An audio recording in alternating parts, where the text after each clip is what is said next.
नमस्कार, मैं मंजुली प्रधान और आप देख रहे हैं न्यूज लाइव।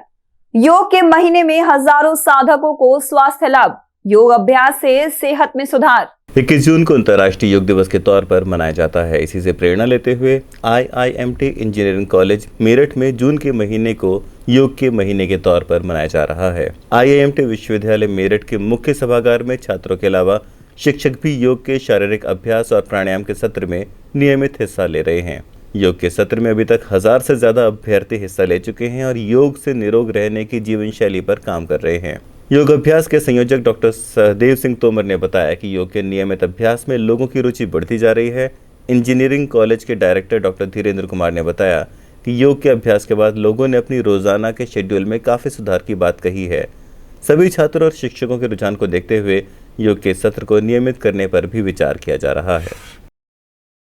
बंद बैंक अकाउंट शुरू करना होगा आसान, रिजर्व बैंक ने सरल किए नियम, होम ब्रांच जाने की जरूरत नहीं। रिजर्व बैंक ने KYC नियमों को और सरल कर दिया है, जिससे खाता धारक अपने लंबे समय से बंद पड़े खातों को चालू कर सकेंगे। नए नियमों के अनुसार अब ग्राहक को अपना खाता चालू कराने के लिए होम ब्रांच में जाने की जरूरत नहीं है। अब KYC अपडेट किसी भी ब्रांच से किया जा सकेगा। इसी के साथ ग्राहक अब वीडियो कॉल से भी KYC कर सकते हैं। इसे वीडियो कस्टमर आइडेंटिफिकेशन प्रोसेस कहते हैं। ये सुविधा खास पर बुजुर्गों, NRI और ग्रामीण इलाके के लोगों के लिए बहुत उपयोगी है। रिजर्व बैंक ने बैंकिंग कॉरेस्पोंडेंट को KYC अपडेशन या पीरियोडिक अपडेशन की अनुमति दे दी है। रिजर्व बैंक ने बैंकों और NBFC को निर्देश दिया है कि कम जोखिम वाले ग्राहकों के सभी लेन देन की अनुमति दें, भले ही उनकी KYC पेंडिंग हो। इन ग्राहकों के पास KYC अपडेट करने के लिए 30 जून 2026 तक का समय है। यूपी कैडर के IPS स्वप्निल ममगई को केंद्र में जिम्मेदारी, गृह मंत्री की निगरानी में करेंगे काम। उत्तर प्रदेश कैडर के IPS अधिकारी स्वप्निल ममगई को केंद्र सरकार में बड़ी जिम्मेदारी मिली है। स्वप्निल ममगई को केंद्रीय गृह मंत्रालय के अंतर्गत सीमा सुरक्षा बल के उप महानिरीक्षक की जिम्मेदारी सौंपी गई है। ये नियुक्ति अगले 5 साल के लिए या फिर नए आदेश जारी होने तक रहेगी। सीमा सुरक्षा बल सीधे तौर पर गृह मंत्री अमित शाह की निगरानी में आता है। स्वप्निल ममगई यूपी कैडर के 2011 बैच के IPS अधिकारी हैं। उनकी गिनती तेज तर्रार अधिकारियों में की जाती है। स्वप्निल ममगई वर्तमान में PAC मेरठ सेक्टर में DIG पद पर तैनात थे। रिलायंस डिफेंस ने जर्मनी से की खास हथियार के लिए डील, पाकिस्तान की बड़ी चिंता। रिलायंस डिफेंस ने जर्मनी की डीहल डिफेंस के साथ भारत में अत्याधुनिक वुल्कानो 155 mm precision guided ammunition system बनाने के लिए समझौता किया है।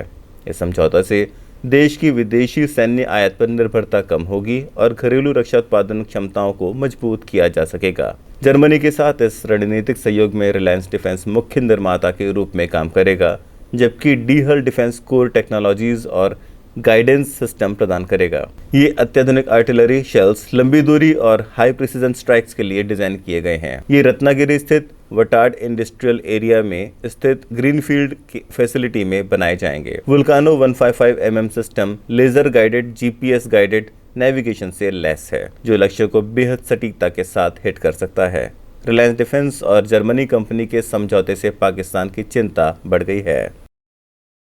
अमेरिकी रक्षा मंत्री का बड़ा दावा, हिंद प्रशांत क्षेत्र में युद्ध की तैयारी कर रहा चीन। अमेरिकी संसद की रक्षा मामलों की उप समिति के समक्ष रक्षा मंत्री पीट हेग्सेथ ने कहा कि चीन हमारे लिए खतरा बन रहा है और हिंद प्रशांत क्षेत्र में युद्ध की तैयारी कर रहा है। चीन युद्ध लड़कर क्षेत्र में अपना प्रभाव साबित करना चाहता है। इसके बाद उसका लक्ष्य विश्व की सबसे बड़ी शक्ति बनने का है। अगर चीन इसमें सफल होता है तो वह अमेरिका के उद्योगों और अर्थव्यवस्था को ठप कर देगा। अमेरिकी रक्षा मंत्री ने कहा कि चीन अभूतपूर्व तरीके से अपनी सेना को मजबूत बना रहा है और ताइवान पर हमले का अभ्यास कर रहा है। चीन की ओर से अमेरिका को सैन्य चुनौती देने की शुरुआत ताइवान पर हमले के साथ होगी। चीन इस पर खरा उतरने की हर संभव तैयारी कर रहा है। स्टील बर्ड ने लॉन्च किया नया हेलमेट, हाफ फेस डिजाइन के साथ कई खूबियां।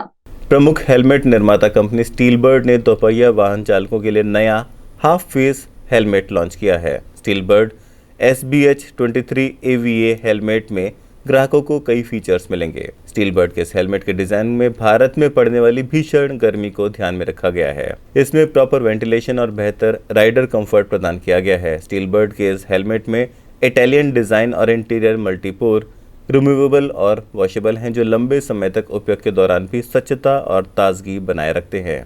यह helmet high impact ABS shell और multi layer high density EPS के साथ आता है जो बेहतरीन इम्पैक्ट एब्जॉर्प्शन देता है।